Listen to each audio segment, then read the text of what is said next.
جب میری مسرت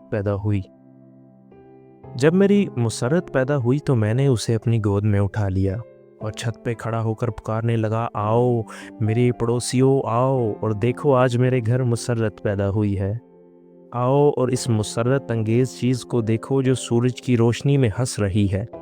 لیکن جب میرا کوئی پڑوسی بھی میری مسرت کو دیکھنے کے لیے نہ آیا تو مجھے بے حد حیرت ہوئی۔ 7 دنوں تک میں ہر روز اپنی مسرت کا اظہار چھت پر کھڑے ہو کر بلند آواز سے کرتا رہا، لیکن کسی نے میری آواز نہ سنی۔ اس طرح میں اور میری مسرت اکیلے رہ گئے۔ نہ کسی نے اس کی تلاش کی اور نہ اسے دیکھنے کے لیے کوئی آیا۔ اس وجہ سے میری مسرت پجمردہ اور نڈھال ہو گئی، کیونکہ میرے سوا نہ کسی اور دل نے اس کی دلجوئی کی اور نہ کسی دوسرے کے ہونٹوں نے اس کے ہونٹوں کو چوما۔